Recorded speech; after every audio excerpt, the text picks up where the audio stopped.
안녕하세요, 백쌤입니다. 석 달 만이네요. 오늘은 정형외과 트라우마 병동의 일상 파트 3입니다. 오늘은 대기근무 시간대에 따라서 어떤 일을 하는지 일부 말씀드릴게요. 0700 to 0745 리포트 시간입니다. 두 팀으로 나눠서 인계를 받습니다. 탑 팀은요, 간호사실에 있는 리포트룸, 바텀 팀은 라운지에서 하고요. 팀에 있는 한 명이 카덱스를 읽어줍니다. 볼런티어입니다. 나머지는 워크시트에서 자기 나름의 방식으로 기록을 합니다. 치시트라는 거죠. 읽으면서 기록하는 게 어려워요. 대부분 경력 있는 멤버가 하는데 가끔 신규들어 연습하라고 시키기도 해요. 버벅이는 멤버가 하면 리포트 시간이 길어져서 빠듯한 아침이 되기도 합니다. 그래도 별 불만 없이 기다린 게 대부분인데 너무 늦어지면 나머지 파트를 다른 멤버가 양해를 구하고 읽기도 해요. 읽는 순서가 개인마다 차이가 나고요. 가끔 중요한 내용을 빠뜨릴 수도 있기 때문에 이상하다 싶은 부분은 인계가 끝나고 차트나 카덱스를 직접 확인해야 할 필요가 있어요. 우울병동 카덱스 샘플 구해서 다음에 한번 읽어 드릴게요. 기본 내용으로는요, 병실과 환자 이름, 얼마나 입원했는지, 왜 어쩌다 온 건지부터 무슨 수술을 했고 며칠째인지, 어떤 병력을 가지고 있는지, 치료 계획과 간호 계획, 의미 있는 검사 결과, 그리고 어떻게 움직이는지 등의 중요한 정보를 나눕니다. 환자의 가족 상황, 집 상황, 누가 케어하는지, 계단은 몇 개인지 같은 것들이죠. 그것을 다 파악하고 치료 계획에 포함시킵니다. 대부분 리포트는요, 30분에서 45분 정도에 마칩니다. 카덱스든 병동마다 중요시하는 부분이 약간 다르기 때문에 모양이 다 달라요. 다른 병동에서 넘어온 환자들 카덱스 읽으려면 익숙치 않아서 좀 헤매요. 0745에서 0900 퀵 어세스먼트입니다. 기본적인 환자의 바이탈 사인 책이랑 뉴로베스큘러 체크스, 올소 책이라고 하죠. 뉴로바이탈, 체스트 어세스먼트, 코그니티브 어세스먼트 등이 포함돼요. 약국에서 배달된 스트립을 챙겨서 담당하게 된 병실로 갑니다. 약은 약국에서 보내주는 약들은 스트립에 한 가지씩 시간대별로 포장이 되어 있어 가지고요. MAR, Medication Administration Record의 기록과 환자 이름, 약 이름, 용량 등을 일일이 확인해서 준비해야 합니다. 가끔 약국에서 보내주는 약은 이전 처방이라서 밤새 환자의 상태에 따라서 처방이 바뀐 경우가 있어요. 그래서 나이트 간호사가 확인해둔 MAR과 실제 받은 약을 비교해서 일일이 확인해서 환자에게 주는 게 아주 중요해요.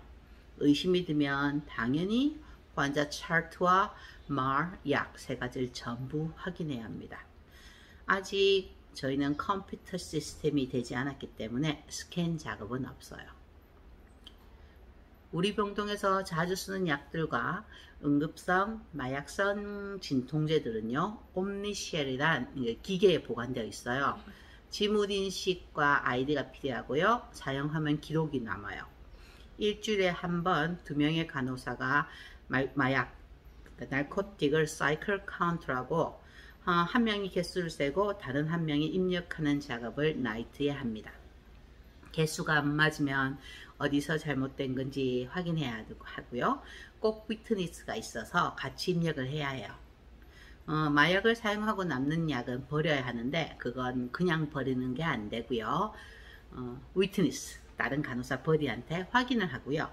그 간호사가 근무 끝나기 전에 반드시 같이 입력을 해야 되고 지문 인식을 해줘야 해요. 다른 병원은 제가 잘 모르겠거든요. 아보츠포드 병원은 3년 전에 제가 코어 카디악 코र्स 하면서 그거 CCU에서 실습을 했었건데 그것은 픽시스라는 다른 기계를 이용하는데 모든 약이 보관되어 있어 가지고요. 약국에서 스트립을 보내주지 않고 환자에게 해줄 약을 일일이 꺼내야 했어요. 와, 정말 울병동에서 그 기계를 썼다면 다들 미치고 펄쩍 뛰었을 거예요. 그 병동은 다행스럽게도 아주 조용했고 환자 수도 적고 급하지 않은 분위기였거든요. 아무래도 심장중환자실이라서 이 동네랑은 완전 달랐어요. 환자에게 자신을 소개하고 환자의 오리엔테이션을 확인합니다. Hello, Mr. Park.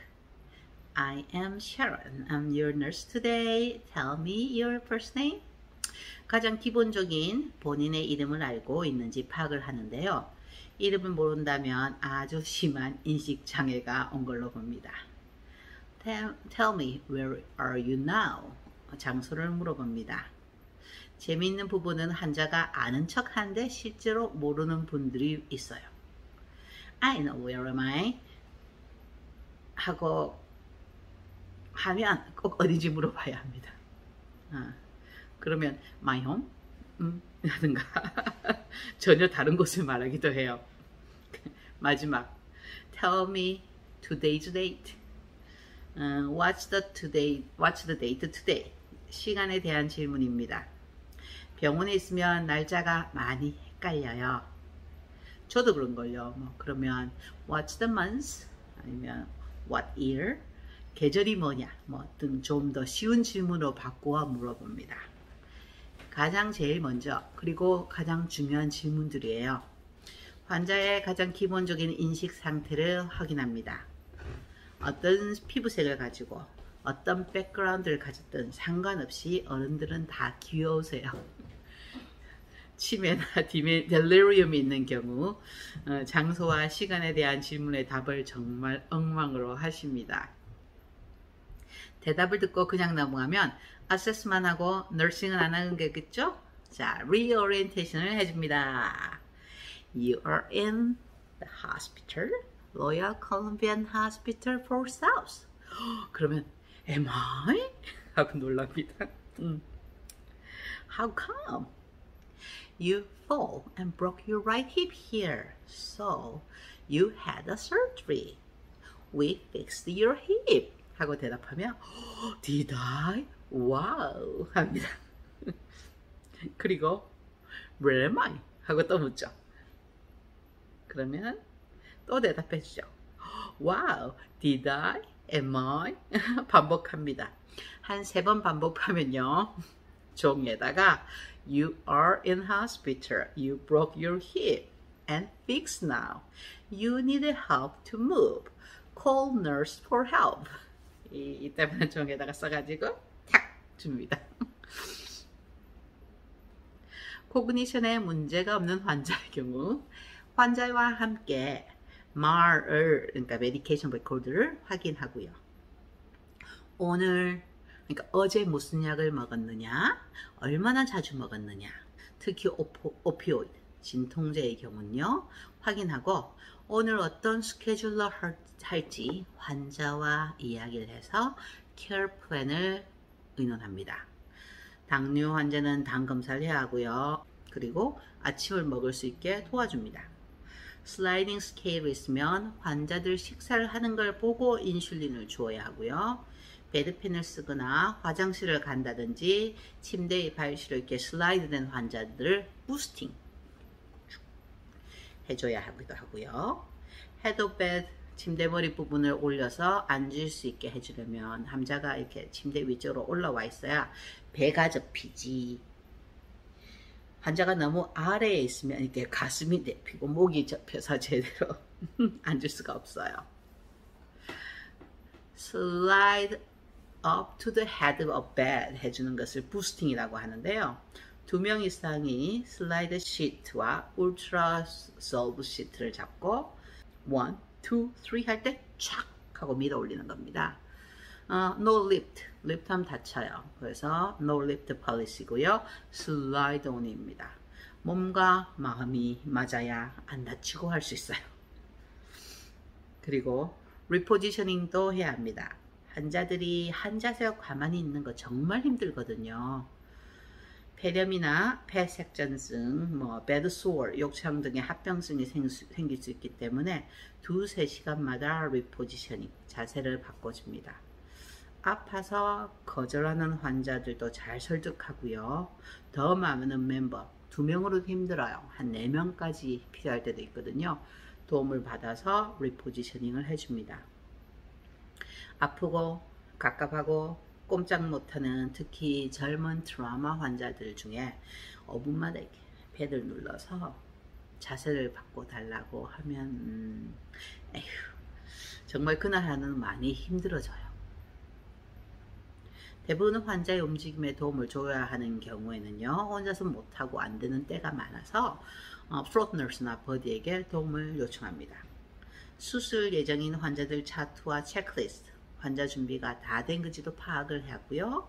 8시 AM 스케줄 투약까지 마쳐야 합니다. 피딩 어시스턴트가 필요한 환자도 도와야 되죠. 정신이 없어요, 아침에는. 자, 9 to 10 아침 쉬는 시간 30분입니다. First break, 해당 간호사는 09에 갑니다. 버디에게 담당 환자 상태를 간단하게 브리핑하고 해야 하는 일이 있으면 해달라고 부탁해요. 못하면 나중에 와서 하면 됩니다. 브레이크하고 오면 버디가 30분 동안 환자에게 생긴 일이 있다면 알려주고 자기 환자 인계를 주고 쉬러 갑니다. 첫 브레이크가 늦으면 버디도 브레이크가 늦어지기 때문에 최대한 시간을 맞추려고 노력해야 합니다. 아이라운드도 참석합니다. 이게 Multidisciplinary Team이라고 팀이 있어요. 모든 스태프들인데 이 사람들과 함께 환자 케어 계획을 의논하는데요. 상세한 내용은 다음에 알려드릴게요. 자, 10시에서 11시 반. 오전에 시간을 잘 배분해서 AM 케어를 합니다. 잘 못 움직이는 환자가 많아서 스펀지 베스를 대부분으로 하고요. 씻기고 새 환자복으로 갈아입히면서 헤드 투 토 어세스먼트를 합니다. 어세스먼트의 목적으로 환자를 씻기는 경우가 많아요. 환자를 파악하는 데 가장 중요한 단계이기 때문에 최대한 아침에 하려고 하는데 힘들어요. 특히 상태가 안 좋은 환자를 먼저 하는 게 제일 중요하고 혼자 못하는 경우가 많아 누굴 먼저 하고 뭘 하긴 해야 하는지 계획을 잘 세워야지 안 그러면 정말 힘든 하루가 됩니다. 아침 시간 정말 바쁩니다. 수술 후 포스트업 데이 1이면 피검사의 엑스레이가 루틴이고요. 그래서 엑스레이를 보내야 되고 피검사 확인도 해야 되고요. 의사들이 와서 환자에 대해서 많이 물어보거든요. 거기에 대해서 대답해주고 그리고 신경 쓰는 부분이나 새로운 문제점을 상의하고 환자와 환자 가족의 의견도 대변해서 말해줘야 합니다. 애드보케이트 해줘야 돼요. 우리는 환자의 사이드거든요. 새로운 오더가 나오면 확인해서 진행하고요. 의사들과 이렇게 일하는 부분도 한국과 많이 다른 걸 느낍니다. 다음에 좀 더 말씀드릴게요. 아무튼 그렇게 정신없는 아침을 보냅니다.